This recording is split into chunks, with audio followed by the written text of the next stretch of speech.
Great, we're live. Thank you all for being here on this windy night. I'm Thomas Peutz, I'm the chair of D66 Delft, and I have the honor and pleasure to welcome you here on behalf of the International Working Group to this meeting with keynote speaker. And before I will introduce our speaker of tonight, I will briefly summarize how this meeting came into being. A while ago, when I joined D66 Delft, I realized that we had many expats living in Delft, people working for all the institutions here. And I had just come back from the UK, where I'd lived for 4 years, and I'd lived there in a period also that's the whole Brexit thing happened. So that's the referendum took place, and I find it very unsatisfactory that as a foreigner you couldn't participate in the discourse, even if people were sometimes interested to hear what my thoughts were as a foreigner. I was, as soon as I had said 2 words, they knew enough, and it was, you were out of the discourse, you could not participate. And so when I realized how many foreigners were actually living in Delft, I thought we have to find a way to engage people and make sure they can participate in the political discourse. And that was basically the reason for us to start our international working group, to get in touch with people living here in Delft and to hear their thoughts. And we thought, okay, we can learn from other perspectives that people will bring to the table. When you live in a small country, it's very easy to get all kinds of misconceptions about the world and your place in the world. So it's always refreshing to have others join you in discussions. And then, yeah, well, we had a few meetings with the International Work Group, and then we realized, well, the best way to really make it easier for people to engage in politics is to try and really give them voting rights, to make them part of the discourse. And of course, people can vote in municipal elections already and European elections. But when you live somewhere, the municipal politics are not often that much considered and that relevant. It's the national politics. That's the stage where it's really happening. That's what you're interested in. And so we as a working group, we proposed first to D66 Delft, we put in a motion to give voting rights to foreigners. And this motion was accepted. Then we did it one more time to test the grounds with the themaafdeling Europa. And there also the motion was accepted with a big majority of votes. And that was basically the moment that we decided, okay, now we're going to put it to our national Congress. And we put it in as an amendment to the election program. And also there it was accepted with a big majority of votes. And so now the current situation is that D66 as the first party in the Netherlands and probably in Europe, Maarten will be able to tell you more about this, the first party who has considered foreigners and who has basically expressed that we want to give people living in the Netherlands, starting with European nationals, voting rights when they live here for a couple of years. So we probably think that it's good to give people some time to get land, to get a bit of ground under the feet and to start understanding what's happening and maybe learn some Dutch so that you can at least read the newspapers and follow the news. But then extend voting rights to people for the remainder of their stay in the Netherlands.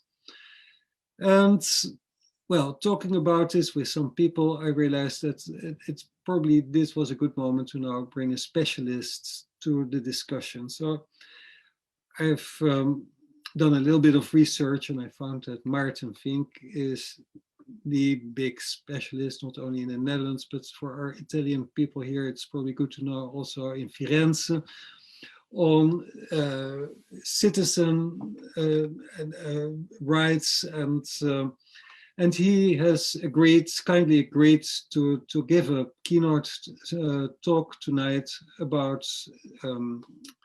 voting rights for EU citizens, but he will also reflect a bit on other options to make it easier for people to participate in the political discourse in the country where they live, such as giving people, making it easier to have a second nationality, to assume the nationality of the country where you're living.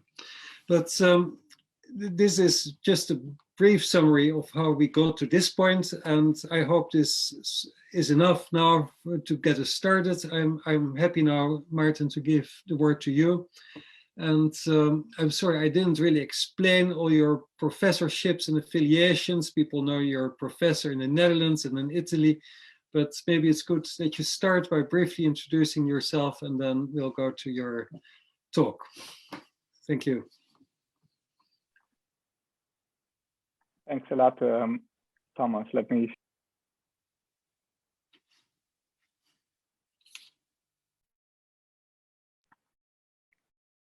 Thanks a lot, Thomas. I think you can see my screen, right?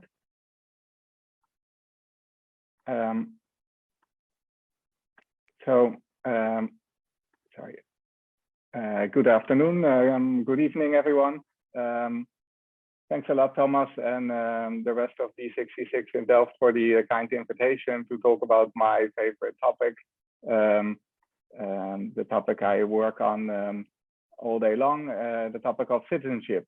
So I'm a professor of citizenship studies, so that's what I do for a living. I study citizenship, how you get it, what it means for people, how this is regulated differently around the world.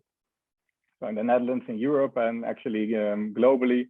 I do that now. I have been a professor at Maastricht University for some time, but since last year I am a professor at the European University Institute in Florence, which is an international organization and a postgraduate institute of research. And that's where I co-direct the Global Citizenship Observatory. Thomas asked me to talk about 35, 40 minutes. You will stop me if I talk too long, Thomas. I think this is really exciting to talk about the topic that D66 Delft managed to get into the election manifesto of D66. I think it's an extremely important topic. And that's the topic of voting rights. Actually, I'm talking about this topic also means that I'm talking about myself. So I'm a Dutch citizen. As I already said, I work currently in Italy, but I actually live in Portugal. So I'm speaking now from northern Portugal. Yeah, citizenship in various countries and voting rights, it's something that is also close to my heart personally. So I would like to talk to you about what is called enfranchising EU citizens. So how can we give voting rights to EU citizens? And actually there are two ways, as I see it, and as is also represented in the election manifesto of D66, on a direct and an indirect manner. So we can give voting rights to non-citizen residents, maybe after 5 years. But of course, you can also make non-citizens into citizens, and by becoming a citizen, people can have voting rights. Now we know that for many people, if that means that you have to give up another nationality, that's often an obstacle. And from research, we know that that's especially the case for EU citizens.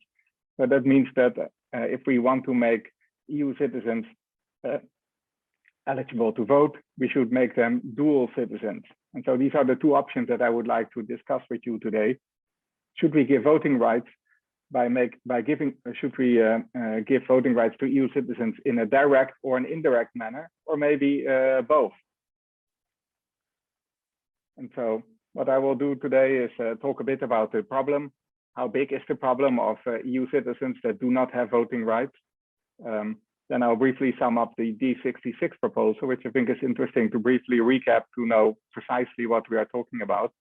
Then I'll talk about the direct route, giving people voting rights. Then I'll talk about the citizenship route, the indirect way of enfranchising EU citizens, and especially about dual citizenship. And I will conclude, and maybe I'll give away a little bit of my conclusion. The argument that I will make is that it actually makes more sense in my perspective to go for the indirect route rather than the direct route. But I think we are with a feasible a group of people for a discussion afterwards. So I'm very curious to hear what you think about my arguments and also about your own views on citizenship and voting rights. Okay, so let's talk a bit about the problem first of all. Right, so disenfranchised EU citizens who do not have voting rights. How big of a problem is that actually? Well, if we talk about the Netherlands, as you see in the statistics that are made available by the Statistics Netherlands, actually we are talking about 500,000 EU citizens who are adults and who live in the Netherlands. So some of them, of course, might live in the Netherlands shortly, and others live in the Netherlands for a longer time. In the Stadlijn database online, I couldn't find how long these various peoples live there, but we have also access to the statistics database, and that's something that we could, in principle, investigate further. But this will certainly be a couple of 100,000 EU citizens who live for permanently a relatively long time already in the Netherlands. And 500,000 people, that's about 3% of the Dutch population. So this is still a fair number of people. And of course, these EU citizens, and we also see this online, and people talk to me and they say, well, I've been living here in the Netherlands for a long time. I actually work in the Netherlands. I pay taxes. My kids go to school, and I feel strongly attached to the Netherlands. But I cannot vote. And I feel that I miss out on some of my representation politically. And so this will not be a problem for everyone, right? So many people don't care about voting rights. They are happy to go about their life. But for other people, this is important, and this is something that they feel they miss. Well, if we talk about the European Union, so not only about the Netherlands, then of course the problem becomes bigger, and we're actually talking about around 13 to 14 million people in the EU. Right? So EU citizens, they have the right of mobility. So people like myself, they can be a Dutch citizen and live in Portugal and then work in Italy, right? And that's of course the benefit of the European integration process and of EU citizenship. And again, 13 million people, that's about 3% of the total EU population. And these people typically do not have the right to vote in the national elections of the country where they live unless they become a citizen. What we know from the literature and from my own research, and I'll say a bit more about that later, is that EU citizens typically are less inclined to naturalize, to acquire the citizenship, because of course, as an EU citizen living in another country, we don't need the citizenship of that country to live there, right? And that's of course the benefit of EU citizenship, that it gives you mobility rights. It gives you an almost, not completely unconditional right to live in another country. And it gives you also right to social security and all kinds of entitlements on par with the citizens of the country. But of course, it doesn't give you the right to vote in national elections. And actually, what's more problematic, I would argue, is that for a couple of EU member states, 6, I think, I'll come back to this in a moment. Actually, if you live outside of your country of citizenship, you might also lose the right to vote in your own country. So if there are any people from the UK or from Germany under certain conditions, actually, if you don't live in your own country, you might not have the right to vote in your own national election. So as a mobile EU citizen, that means that you lose the right to vote in your own country of citizenship, and you do not have the right to vote in your country of residence. So you are in a way double disenfranchised. And that's of course a problem.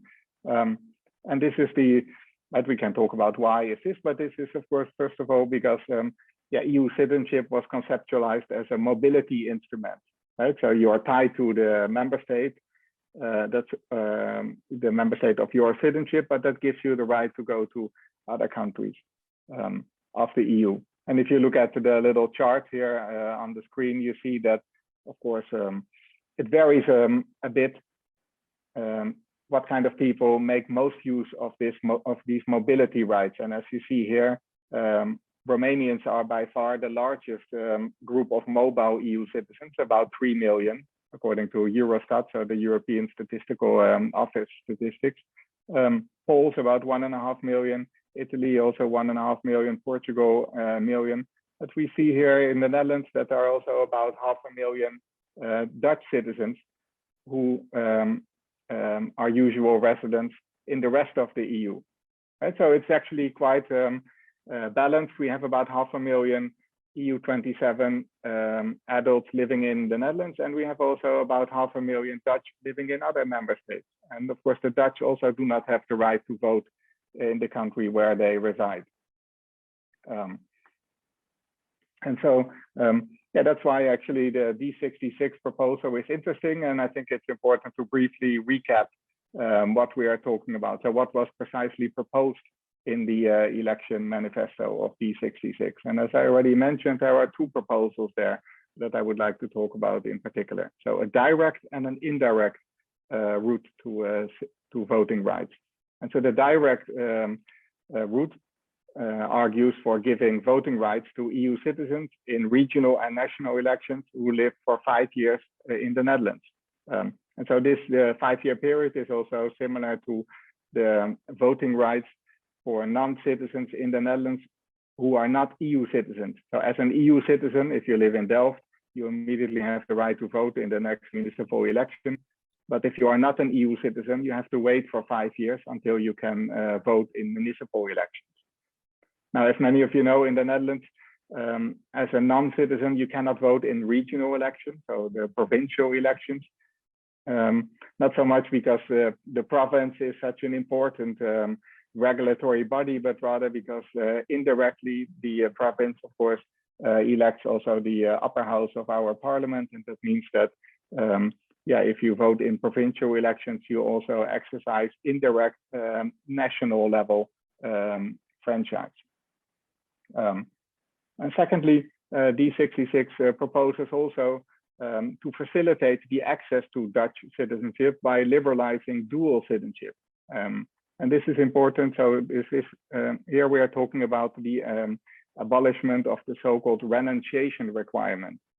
So for those of you who are not a Dutch citizen, but have been living in the Netherlands for 5 years, for example, and want to become a Dutch citizen, you have to pass the integration test. You have to show that you speak a bit of Dutch. This is currently level A2 in the standardized system. So that's not too complicated, although for some people it may still be a hurdle. And you have to pass also the civic integration test. That means that you have to know some generally rather silly things about what it means to live in the Netherlands. And actually, currently there's a proposal in Parliament to increase the language requirement from A2 to B1, because some people argue that A2 is not sufficiently high. If people can become a Dutch citizen, they have to be more proficient in Dutch, and therefore they have to display a better capability of the Dutch language, and that should be B1. You could argue that that's such a fair point. So of course it's good if people who are citizens also speak the language, but yeah, what's really problematic, and I've also shown this in some of the own research that I'll show you later, is that the higher you put the hurdle, of course, the more problematic it becomes for some people, and especially for immigrants with lower levels of education. Increasing the requirement from A2 to B1 will be a considerable obstacle.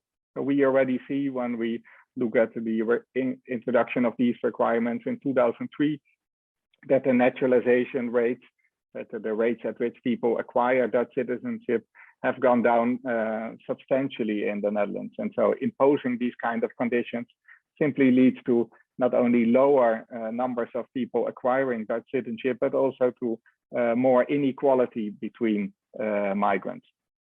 And so these two proposals, the direct and the indirect way, of course, are not mutually exclusive, right? So we could, of course,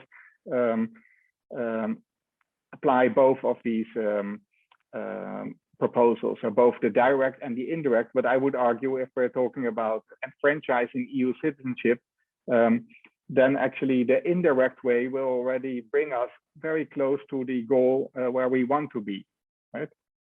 Of course, the direct way will bring us there directly, but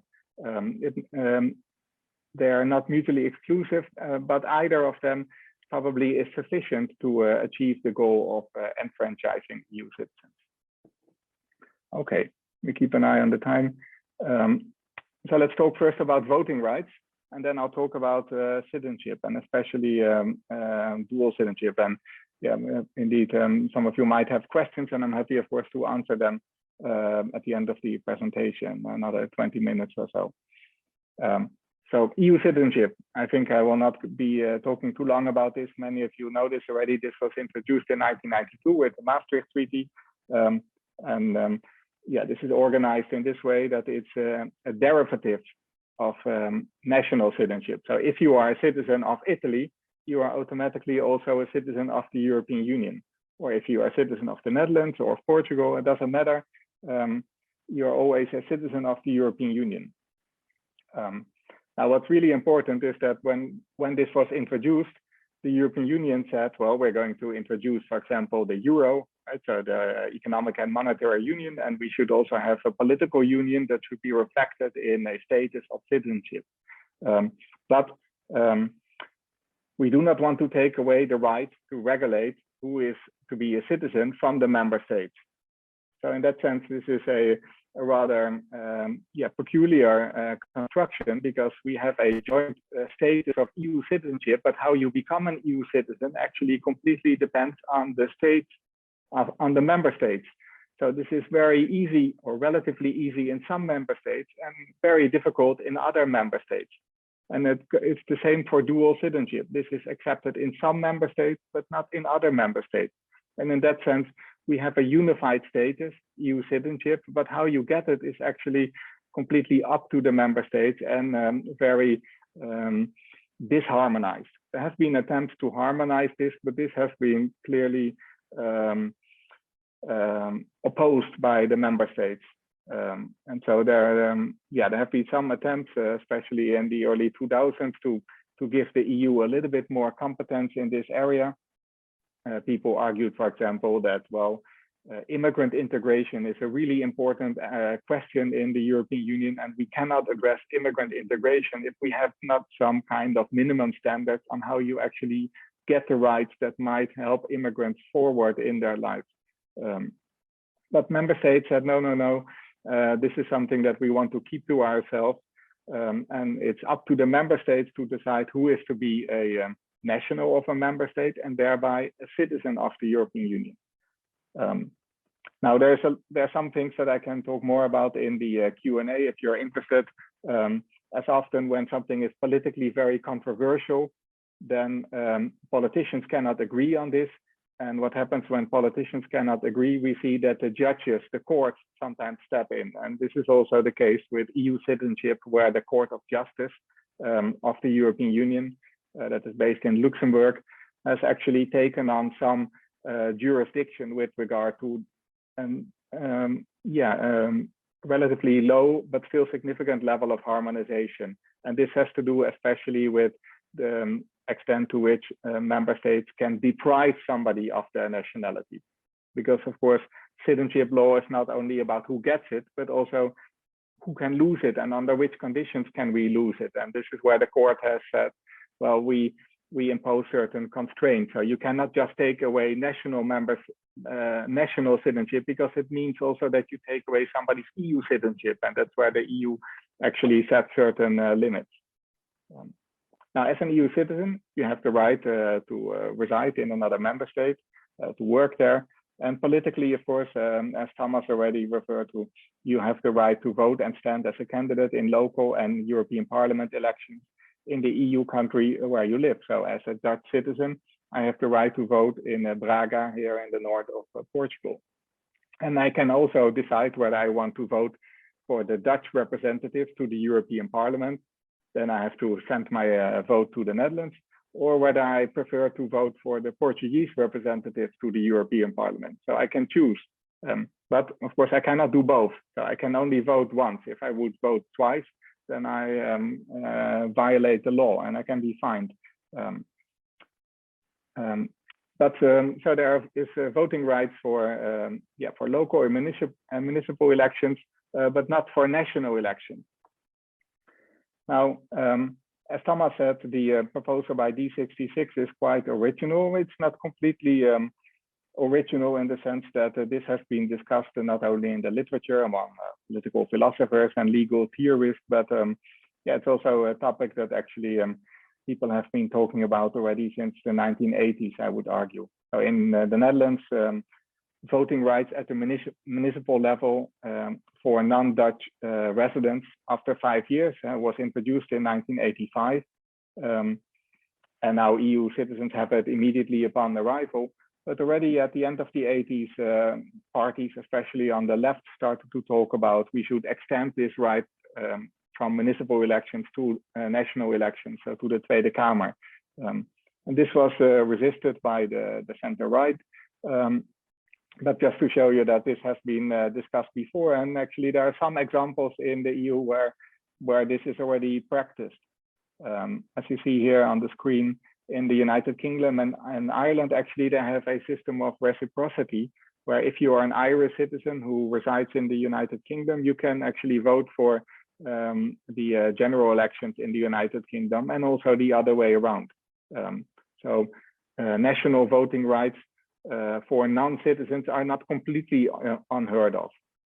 This, of course, is an important argument, I think, for making this proposal of D66 politically successful, because of course, if you want to introduce something that has never been introduced, it's much more difficult than to say, well, we are going to introduce something that already many countries in the world are doing.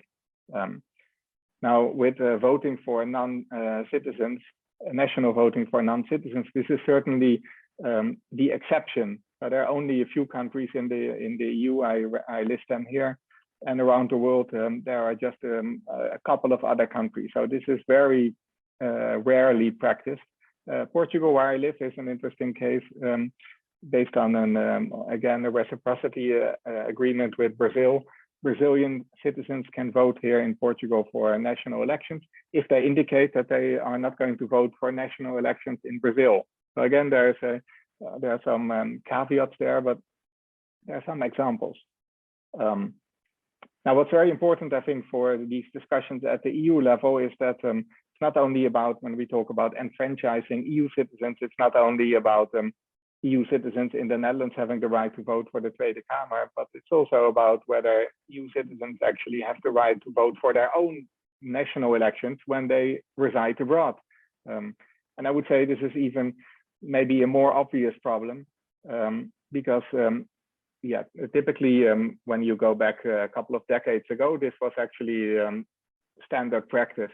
But nowadays, in the last 30 years or so, we've seen that, by far the majority of countries around the world have introduced what is called voting from abroad, so expat voting. And you see here in the middle, the orange envelope that I took a picture of last week before I sent it away to the Netherlands. So this is my vote here in the orange envelope, which I sent to The Hague, because I'm registered as a non-resident Dutch citizen. I'm registered with the municipality of The Hague. And in the Netherlands, we have unrestricted voting from abroad. So we don't impose any restrictions. And this is nowadays actually quite easy. I get an email from the I think the municipality of The Hague, and then they send me an envelope, and then I have to send it back. Actually, we can talk about it in the Q&A. I find it surprising how few people in the Netherlands vote from abroad. We're talking about around 60 to 70,000 people, and this is about one seat. in the parliament. And this is important. We have to come back to this when we talk about the political strategy, especially dual citizenship, where we see that the Dutch diaspora is nowadays becoming more active. And of course, they are much more politically influential because they have the right to vote. And that's why, therefore, politicians are interested to listen to them. But so far, actually, the Netherlands doesn't have a very mobilized diaspora. So people don't vote a lot. 60 to 70,000 people, one seat out of 150 is not too much. But you see here that there are some countries where there are restrictions. And Germany and the UK, it depends on how long you have been away from Germany and the UK. Okay, should keep an eye on the time. But I wanted to say something about a little bit about what you might say democratic theory. And you see here the references that I put at the bottom. So of course, as scholars, we like to make use of the literature, and both of these publications are open access. So you can see the clip later on YouTube and search for the reference, and you can download these freely online and read a bit more about democratic inclusion, and actually about Rainer Baubock's short piece about whether EU citizens should have voting rights in national elections. So there are some scholars that also deal with this question. And if I simplify very to a substantial degree, then you might say, well, there are some scholars that say, well, should EU citizens, non-nationals, have voting rights, national voting rights? Some of them say yes, others say no. It's always the case, of course. Political theorists, they have different views. I would say that the yes vote is definitely the minority, and the no vote is the majority. And the no vote, also comes with the proposal of the indirect enfranchisement through dual citizenship. So if we give voting rights nationally to non-citizen residents, that of course depends on whether that is justifiable, depends on the conception that you have of citizenship, and also actually as far as it concerns the European Union, what's your conception of the European Union? So if you have a strongly federal idea of the European Union, then this is much more acceptable than if you have a more state-oriented conception of the European Union. And you can think about this from the perspective of the United States. So of course, if you are a citizen of Virginia and you move to Georgia, then as an American citizen, you will have the right to vote there. But that is very acceptable because the United States is a federation. In the European Union, this is typically not acceptable because people argue that national citizenship is the basis, and EU citizenship is derived from that, and it's not the other way around. And so a second stream of people who would argue in favor of this would be the so-called post-nationalists, who say, well, we are living in a world where rights should be increasingly detached from citizenship. It doesn't matter whether I'm a citizen of country A, B, or C. As a human being, I have certain rights, and if I live on the territory of a state a certain time, then I should have also political representation. This is represented at the local and also the European level, but it should certainly be also the case at the national level, because those are actually the most important political rights. Now, another way of looking at this is from a transnational citizenship perspective, where actually we are conceptualizing this much more as a form of dual citizenship. So we have, typically, if you go back 50 years ago, we would see the world as a place where everybody is born in one country, is a citizen of that country, and will stay a citizen of that country. So dual citizenship was typically very problematic. Nowadays, actually, the majority of states around the world accept dual citizenship as something that is normal. And that is because people have often multiple ties to multiple countries. I already mentioned I'm a Dutch citizen. I was born in the Netherlands. I've lived there for a long time. I also worked there for a long time. So I have strong ties to the Netherlands, but now I also have lived in Portugal for a long time. So I also have certain ties here. I work in Italy. I also have ties there. And these ties are not necessarily mutually exclusive. And so transnational citizenship theorists, they argue that the access to franchise should be through residence but this should lead to political rights at the local level, where actually residence is much more transient. So yeah, people typically are more mobile between municipalities than between countries, whereas the national franchise should be reserved for citizens, basically because states have a special role in the political organization because they represent citizens externally. So as a citizen of a state, you have diplomatic protection around the world.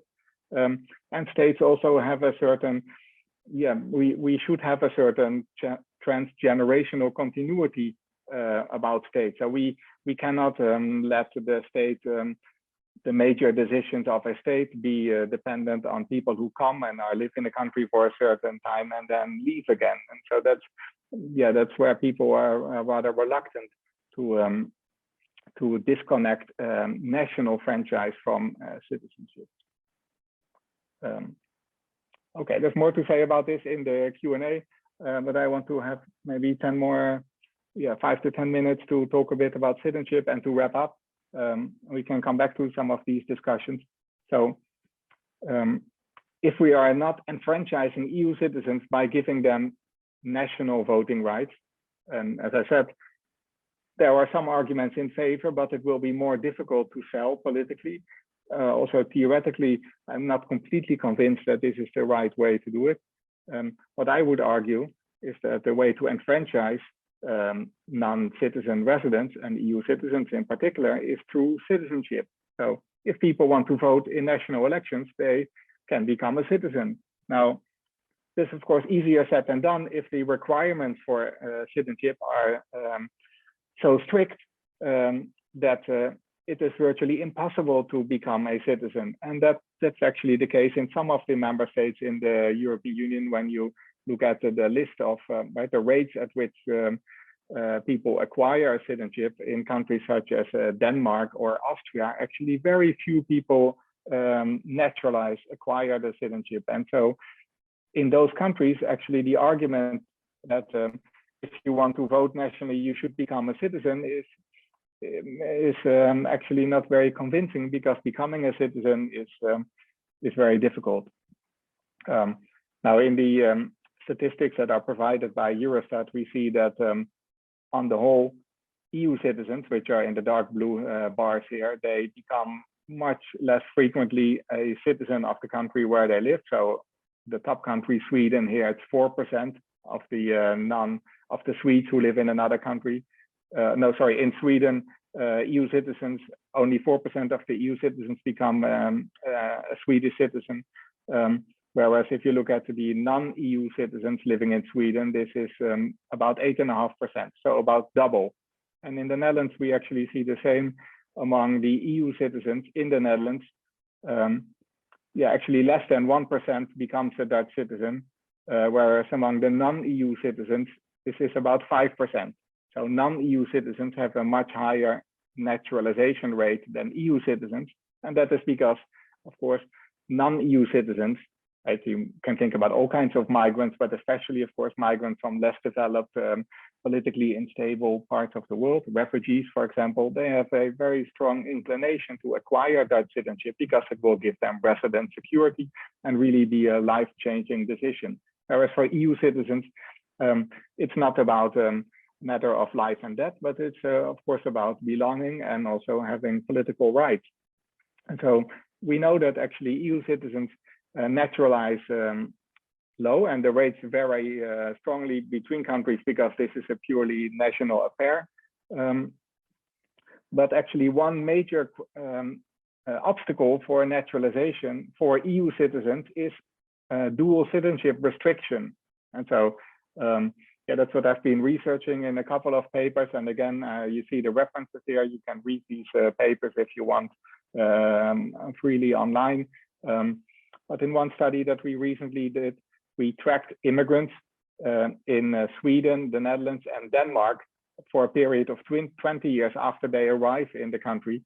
And we see a huge difference. So in Sweden, after 20 years, more than 80% of all migrants actually becomes a Swedish citizen. And this is already 50% after 7-8 years. So they naturalize a lot and very quickly. Well, the Netherlands actually is not so, is lower than Sweden, but yeah, comparatively still relatively high. Denmark, very few people naturalize. It takes a long time and very few naturalize. Now, what's interesting, if you look at the EU migrants and the non-EU migrants, we see actually a different picture, especially for the Netherlands. And that has to do with dual citizenship. So for non-EU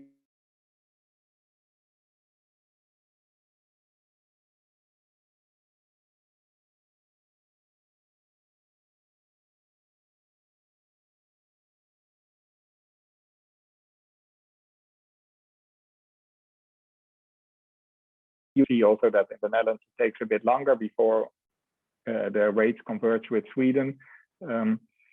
But if we look at EU citizens, and that's what we're talking about today, actually the naturalization rates are very close to the Danish ones. So very few EU citizens naturalize in the Netherlands. And that has to do with the dual citizenship requirement, because people feel attached to the citizenship of the country where they are from. And people who are see dual citizenship as a problematic phenomenon. They say, well, but if you want to become Dutch, you just become Dutch and give up your other citizenship. But that's of course not how it works in most cases. And we can talk about your experience in the Q&A. And so, as I already said, in the EU, most member states accept dual citizenship. The yellow countries on the map here, but the blue countries restricted. So that's still about 9.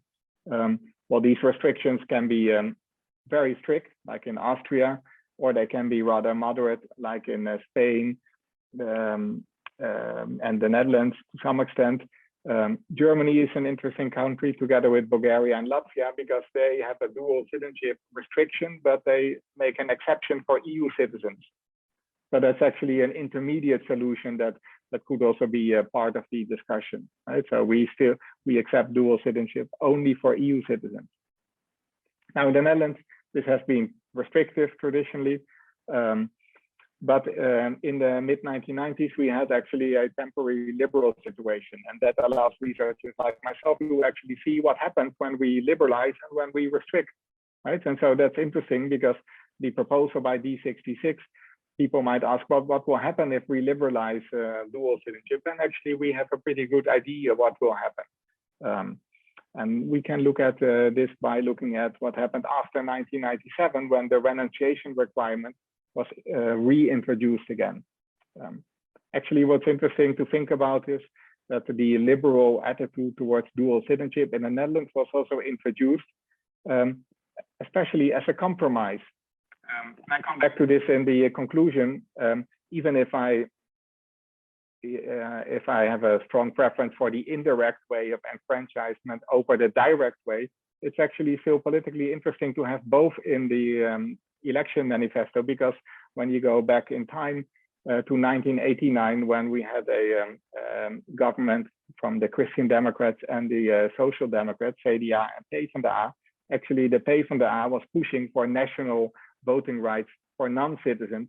And the CDA said, well, we don't want that because voting nationally should be restricted to citizens. And then PvdA said, well, but in that case, we should make citizenship more available, and we should do that by liberalizing dual citizenship. So you see that the discussion that we are talking about today actually is the same as we talked about 25 years ago. And so in the Netherlands, this has been a discussion that has been going back and forth.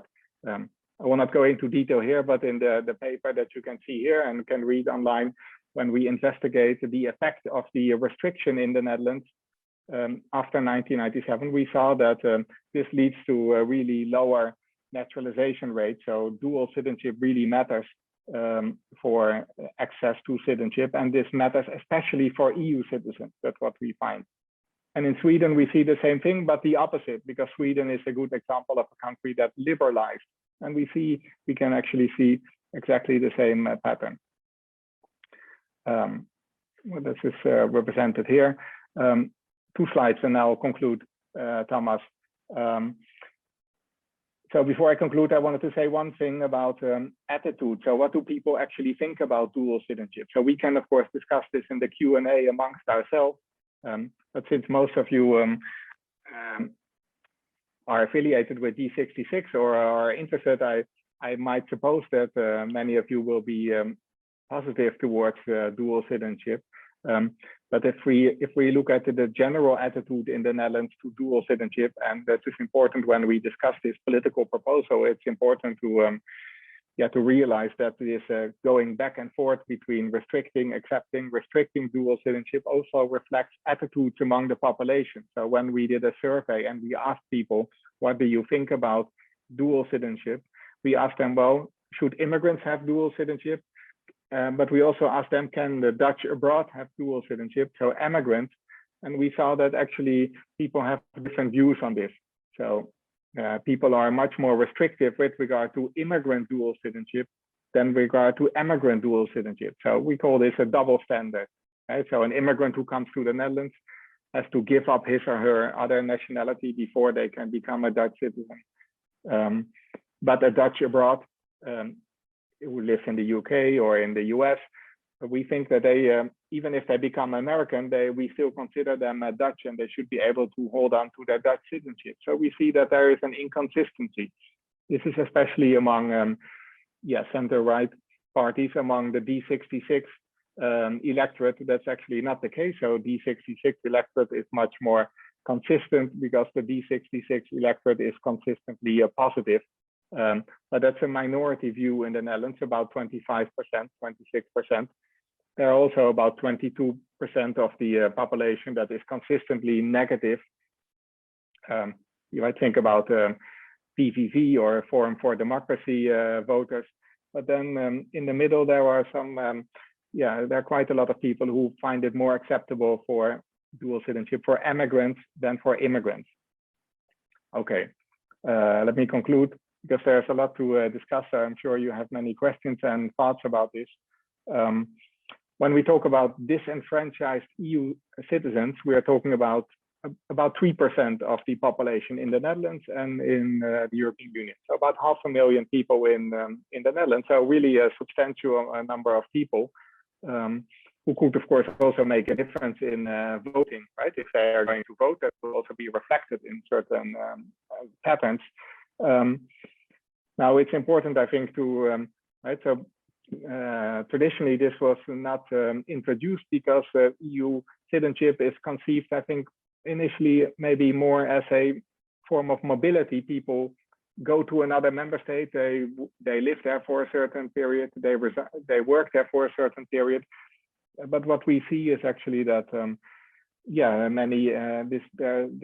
there's a long-term nature to EU mobility, and many of you will be examples of that. Now, if we want to enfranchise EU citizens, we can do that in the direct way.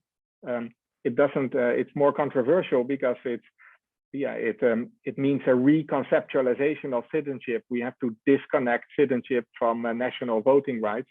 It's also politically, I think, more problematic because it hardly ever happens in other countries. So it's more difficult to make the argument, well, the whole world is doing this already, so we should also do that. And that's actually an argument in favor of the indirect enfranchisement, where you can say, well, actually, dual citizenship is now accepted in almost all countries in the world. Not in all, but in the far majority of countries. We should also do this in the Netherlands. And actually, really, I think important is that, the Dutch abroad, they are lobbying quite actively at the moment for a more liberal attitude towards dual citizenship. And you could say that the immigrants, even though this is more problematic to accept for the general population, it doesn't make any legal sense to accept only dual citizenship for the immigrants and not for the immigrants. So in order to make a consistent legal reform, if we are going to accept the dual citizenship, it should be for both. And that's how we see that dual citizenship liberalization took place in many countries in Europe, in Sweden, in Finland, in Norway, in Denmark. It was always the result of a diaspora lobby, which then brought in also the immigrant liberalization. And so there's actually a relatively feasible political route towards enfranchising EU citizens through the indirect way of dual citizenship acceptance. Okay, well, thanks a lot for your attention. I hope I didn't talk too long. I'm happy to answer any questions that you have, and I'm particularly interested to hear your thoughts about this topic, because I'm sure many of you have views on this. And if you want to follow my research, you can follow me on Twitter or find out some of the research that we do at the Global Citizenship Observatory in Florence. Thanks a lot. Brilliant. Thank you very much, Maarten. This was very informative talk, and you discussed many things that I didn't know yet, so that's very welcome and very good information, not only for myself, but for all the people of our international working group. I will soon go to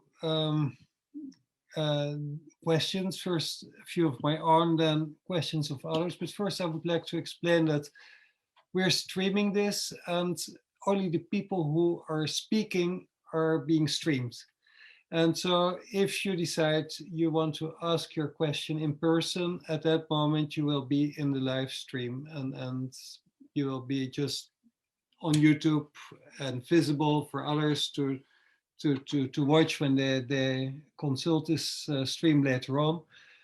If you don't feel comfortable about that, it's not a problem. You can always ask questions in the chat, and then I can bring the questions in to the discussion. But of course, I hope that people don't mind asking their questions themselves, because there's always something that gets lost in translation, in understanding the question, the written question, and then representing it properly. So I when listening to your options for enfranchising EU citizens, and bearing in mind that you, at the beginning of the talk, expressed a preference for the indirect way through dual citizenship, I was thinking that that's, like, for example, I have lived in the UK for 4 years, but I've also lived in Italy for 4 years. And there, of course, there are more people who live and work in different places, like yourself. You live in Portugal, you work in Italy. If you would go through that indirect way by acquiring dual citizenship, you might end up having 2 or 3 or 4 citizenships, depending on how often you move to another country. And what, like, I don't think it's good that people end up with all those citizenships. Would you then want to take their citizenship away again when they leave, or how do you see this? Because once people marry with a partner who also has maybe 1 or 2 citizenships, then the kids get all of those. Like, for example, my wife is from Northern Ireland, so she's British and Irish.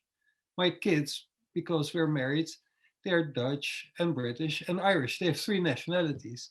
Now, if they end up meeting someone who has lived in 2 or 3 countries and gathered all those citizenships, it becomes a bit problematic. So this is why I thought it's more interesting to give people voting rights in the country where they live, because, yes, otherwise you have to start thinking about a way of withdrawing citizenships.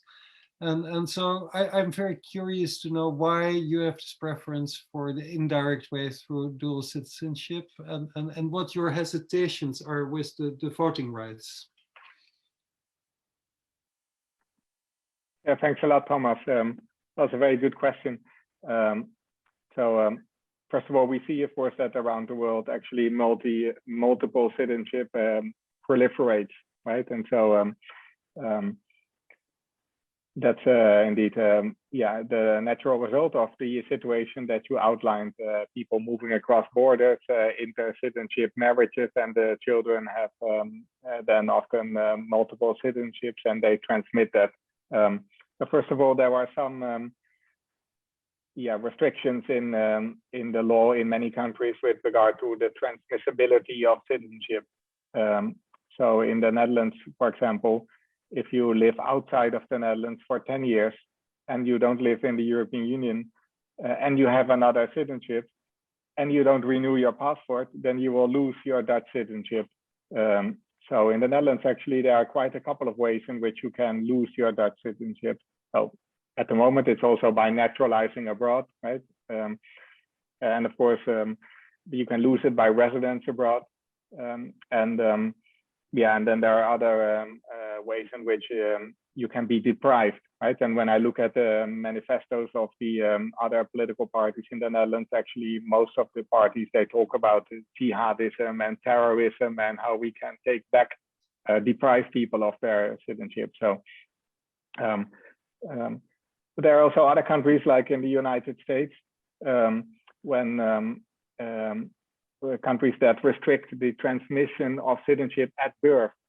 So if you yourself are born in the United States, you can transmit the citizenship to your children if they are born outside of the United States.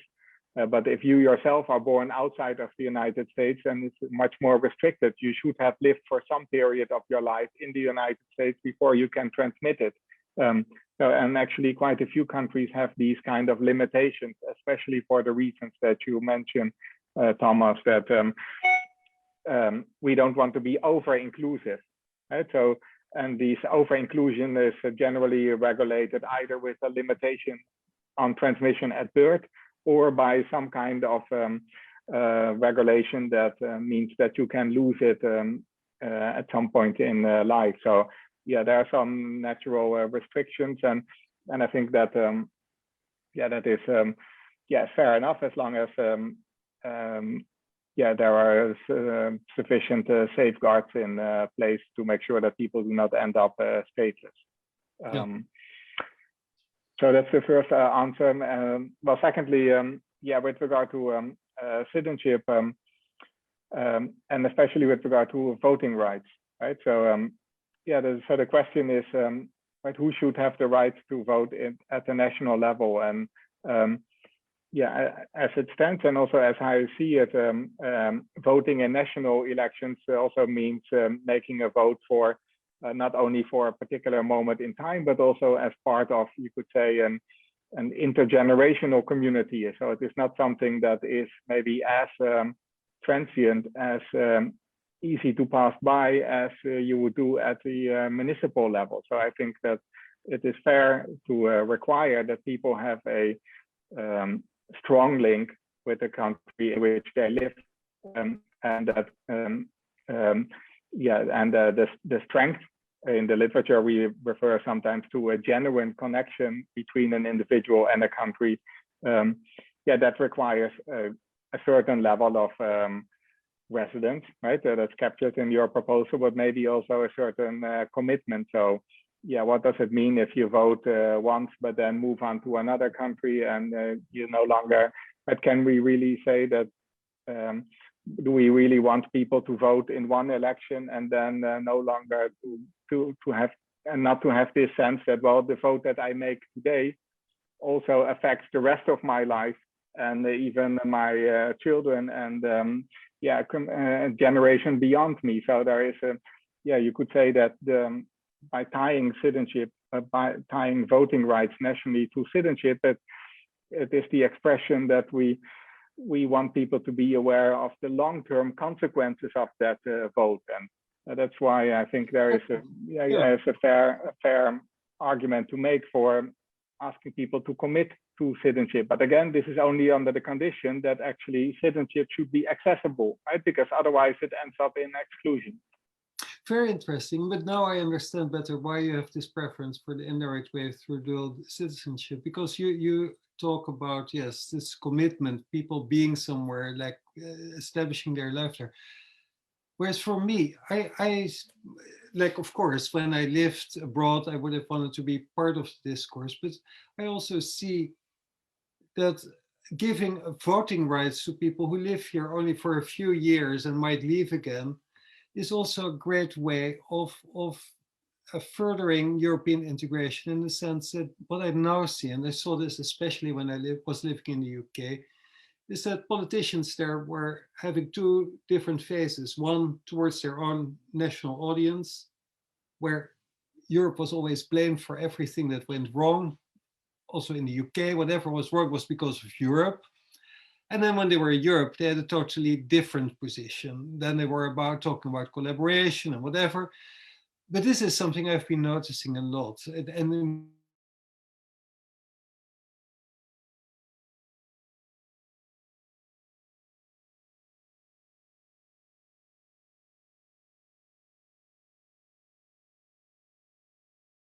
like it's not about this commitments to the country if you live there for 20 years, but it's really also, for me, it would be interesting to have those different European voters in a country to keep people, like to keep the discourse in a European context and not end up having very nationalistic positions. Shall I answer, Thomas? Sure. I mean, I think so. Voting, of course, is important to hold people accountable, right? So that's exactly why we need voting rights, because otherwise politicians can do as they please. So I completely agree. I think the political dynamics may be a bit tricky. I think also if you think about the Brexit vote, actually. It seems that many Brits who lived outside of the UK also voted in favor of Brexit, paradoxically. So it's not so straightforward, and now they seem to regret because they realize the consequences. But it will not prevent those kind of dynamics, I think. Yeah, certainly, and we see the same, of course, with immigrants more generally, right? Actually, and it's also a matter of majorities, because in the Netherlands, as I showed in my presentation, immigrants actually can become a Dutch citizen, right? It's quite possible to become a Dutch citizen, and many people do. So that should also give them more political weight. But we still see that in the general political discourse, the anti-immigrant sentiment seemed to be much more vocal than the pro-immigration vote. Right? So these kind of dynamics probably will still play a role. Yes, interesting. Then, like I don't know. I found, like, when I was listening to you earlier, and when we were also talking about people living somewhere for a longer time, that people can lose their citizenship in the country where they come from. I just read, like, in the chat, this message of Uta Wim, whose children have grown up here in the Netherlands, and they now have to prove in Germany that they're sufficiently familiar with German to be allowed to vote there. And so this is also interesting, that you can end up not being considered German in Germany, whereas your parents are German, but they've lived in the Netherlands. They've probably grown up here feeling Dutch and going to Dutch schools, but they're not Dutch, so they don't have voting rights here. So you can really end up in very strange situations. I also noticed from people in our international working group from the States whose children, their children have grown up here. They're totally Dutch in many respects, but they also have this issue that yes, at some point you don't belong anywhere anymore. So you think it's better with dual citizenship, probably for those people with like a big investment in the country where they live and many years of residence. But can you also envisage that you do both, that you make dual citizenship more easier for people in these situations, and at the same time make it possible for people to vote here when they live here more than 5 years and then until the time they leave again?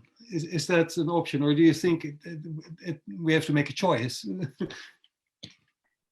Well, it's a good point, first of all, about the question on Germany. So that's exactly illustration of what I mentioned, right? That for some countries, actually, if you live abroad, your voting rights will be restricted. And Germany is one of those countries where you don't have, like the Netherlands, you don't have the right to vote automatically if you reside outside of Germany, right? And this will be, of course, especially the case for people who are born outside of Germany or live there for a long time. Or whether you can have both.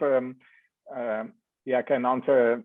So we can answer that, let's say, theoretically or philosophically, right, or politically or pragmatically. And theoretically, I mean, of course, it's possible, right? As I said, they are not mutually exclusive, but yeah, from my perspective on citizenship, yeah, it is not necessarily desirable to disconnect the national voting rights from the citizenship status. So I would, from a democratic point of view, right, is could say this long-term commitment and some degree of intergenerational continuity. I would have a preference for the citizenship route, but that's of course depends on yeah, that's under the condition that citizenship is accessible. Pragmatically or politically, I think it's interesting to put both of the options on the table, because as a matter of negotiation, you could say, well, okay, if that's not acceptable for you, then at least we should do this, right? And as I already mentioned, that's exactly what happened in 1989 when the PvdA was pushing for this. So to some extent, we trust that not too many politicians are watching this YouTube movie afterwards, but to some extent, I think that's actually a fair point to make clear that this is a real concern. Yeah, but I do think that also pragmatically, the argument for dual citizenship is much more feasible and easier to make, simply because this already happens in most of the world. It happens in most European countries. We have seen very successful cases where there was a lobby for this, and especially by the diaspora, and that brought the immigrant community along the way.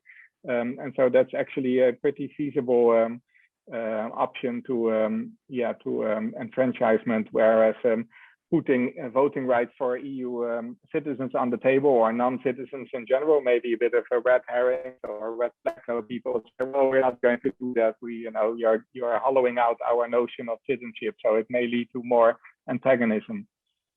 Interesting, very interesting. I would think that like we have already a good model for this with European voting. You can choose whether you vote for the candidate of Portugal or the Dutch candidate. So if you, in the same way, make it possible for someone like you to choose whether you vote in Portugal or in the Netherlands, that step should not be too big, is my feeling.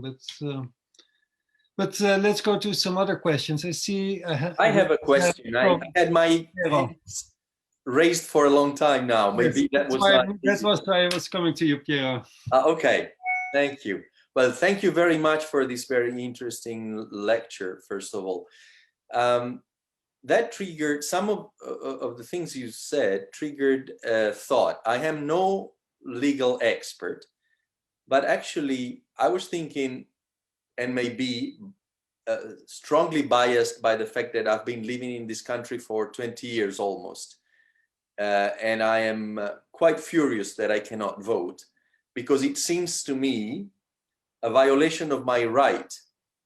So shouldn't the argument also be picked maybe a little less from a political point of view, but raised as a fundamental rights issue? And I was thinking maybe not at national level, but at the level of the European Court.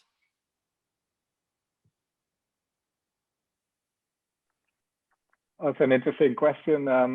So I'm a political scientist, not a lawyer. Let me make that caveat first.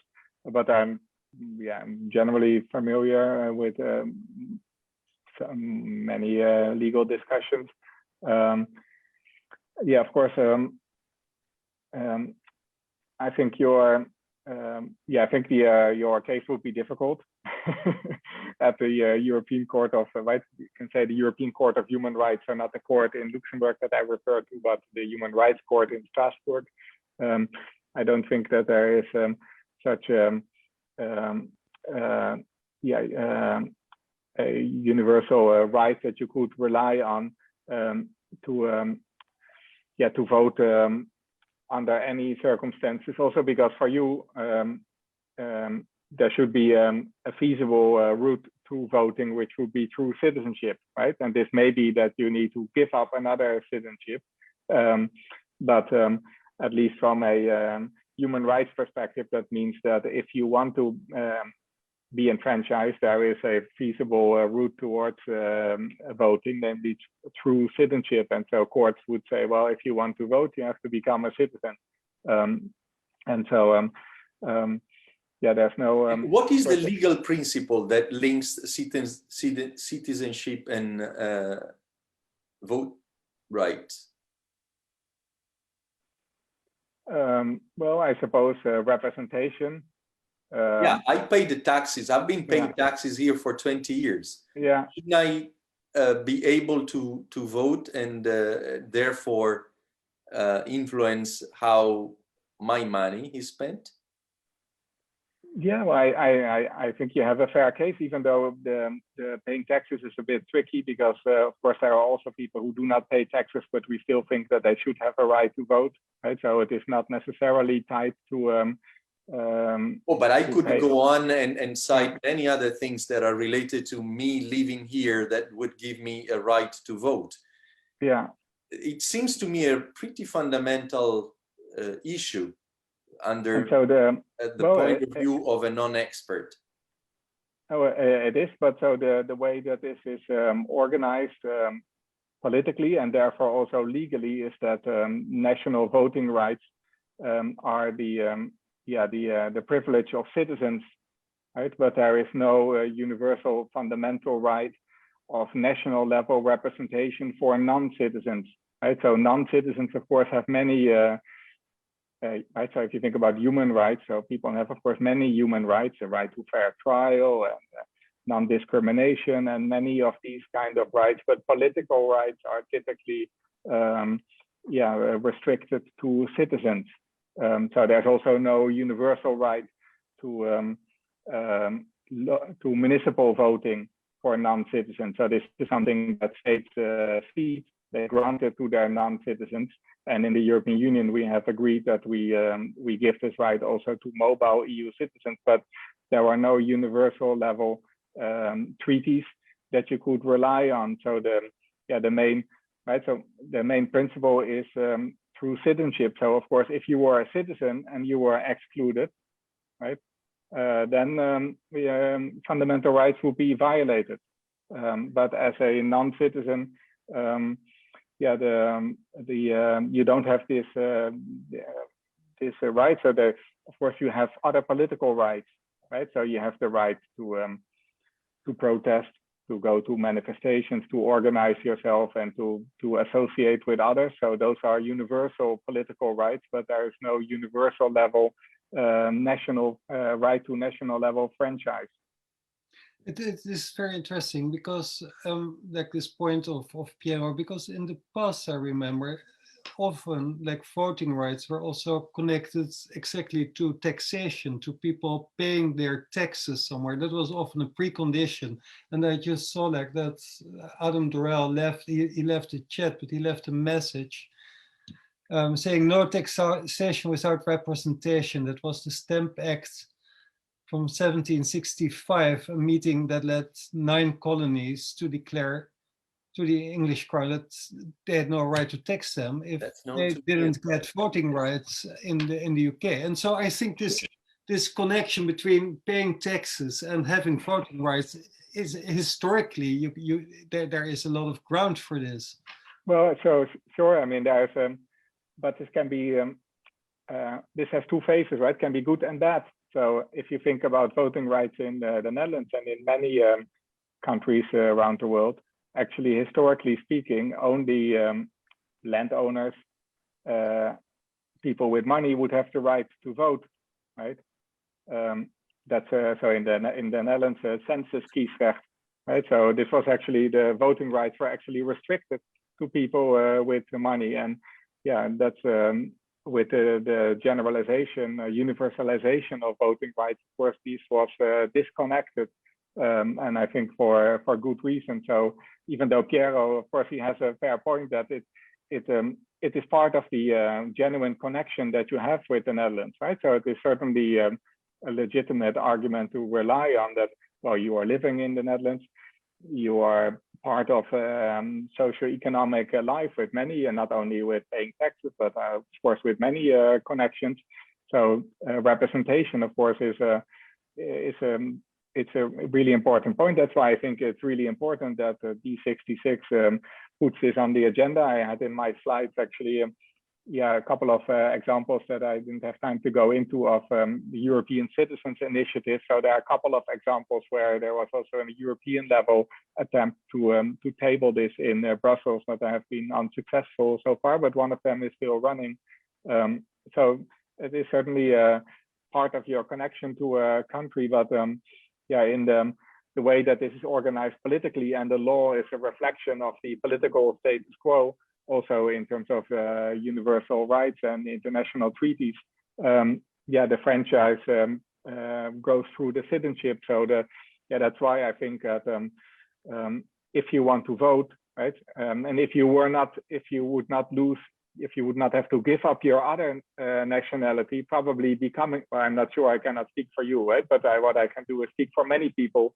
And that's what we also see in the research that we do, is that this becomes a much more feasible decision, right? And that's what we see in Sweden, where actually 50% of the EU citizens have become a Swedish citizen, whereas in the Netherlands, this is, 10%. So because of this restriction, and that shows that people, sometimes people think, well, EU citizens, they are just mobile and they don't have to naturalize because they have a valuable citizenship and it's just voting rights they don't care about. Of course, people do care, and that's what we see, and that's what you will see that happens when your proposal of D66 will be successful, at least on the citizenship liberalization. No, and I think also in the case of Pierre, it's not only that he's been living here and working here for 20 years, paying taxes, but he has children here who grow up here, go to Dutch schools, go to Dutch sport clubs. They're totally part of the whole Dutch society. And then at some point, yes, it becomes very problematic that you cannot take part in this political discourse. And so I think either one way around or the other way around, or both ways, we have to find a way to yes, enfranchise the EU citizens to start with. But I think maybe the option for dual citizenship would especially work also for non-Europeans. I think, as you have pointed out, for Europeans, there's less of an urgency to assume like Dutch nationality. But when you live and work here and you've built your life here, you still would want to be able to vote. And so maybe we should pursue both paths. And for our American friends in the International Work Group, they, I think, would be happy to have the dual citizenship. But for Europeans, I think it's just really, that's my feeling. I don't know, correct me if I'm wrong. But I would say it's the opposite, Thomas. Yeah. So actually, dual citizenship is really important for EU citizens, right? And for Americans, who of course also have a highly valuable citizenship, right? But for, let's say, like somebody with a weaker citizenship, right? And we measure this by mobility rights. How many countries in the world can you travel to visa-free based on your passport, right? So that is some measure of the strength of citizenship. Actually, for non-EU citizens, dual citizenship may still be important, but they are often willing to make this trade-off, right? Because you gain something that is in the perception of people more valuable than what you lose. Whereas from people from EU countries and from other highly developed countries like the United States, this is much less obvious. So actually, the dual citizenship restriction is a stronger obstacle for EU citizens than for non-EU citizens. Interesting. And then I think it might also be a generational difference. I think, for example, for Pierre, I can imagine you would be happy to just have voting rights, but your children, having grown up here, they might also feel probably like they, especially if they end up studying here, that they feel as much Dutch as they feel Italian. They might want to have the dual citizenship. When they're asked, they don't know how to answer. Where are you from? I can imagine. We've done some studies it's very much understudied, but we've done a recent study into the citizenship status of immigrants. And we see exactly the same thing, that of course the citizenship of the children, of course, often depends on the parents, right? Of course, your children, if once they are 18 and if they are born in the Netherlands and or if they have lived there for a long time, they can become Dutch autonomously, right? And they might be able to maintain any other citizenship that they get through the parents. So the children may not have to make that trade-off, but that means that they have to wait until they're 18. And that's of course strange that you grow up in a country and you speak the language as your mother tongue, of which you are not a citizen. I see a question of Richard. Yes. Yeah, first of all, thank you very much for the talk. You just mentioned in one of your replies that there are some efforts on the European level to do something. Now, I'm not very well aware of what is happening, but coming back to some other things that were said before, would it somehow be a good idea for the European Union to say every European citizen should have at least one national vote to somehow fight a little bit against these measures like Germany is taking? So what do you think of this? And can you maybe set this in contrast with what is happening on the European level at this moment? Yeah, thanks a lot. That's a very good point. So I think that's a completely plausible and fair argument and expectation. Whether the EU will do that is another question, right? But the double disenfranchisement is certainly problematic, and it's the most obvious problem, I think. So it is more obvious, right? Even though for individual EU citizens living in countries, it may still feel as disenfranchisement. But if you cannot vote in either, neither in your state of residence nor in your state of citizenship, then you are obviously disenfranchised in two countries, and therefore also at the European level. So I'm not aware of any jurisprudence on this. So I'm not sure if there are any cases on this, but I wouldn't be surprised if somebody has tried this or will try this, because I think there it is more obvious, right? Of course, as an EU citizen, you have the right to vote in European Parliament elections. Now, there are also some countries that also restrict voting for European Parliament elections by their citizens who live abroad. But then those people can vote because of the EU treaty in the country where they live. So you're always represented somehow in the European Parliament. But actually the legislator at the European Union level, of course, is a co-legislator between the Parliament and the Council of the European Union, representing the member states. And if you are not represented there, I think there would be an argument to be made. But I'm not aware of any particular case, but there may be one.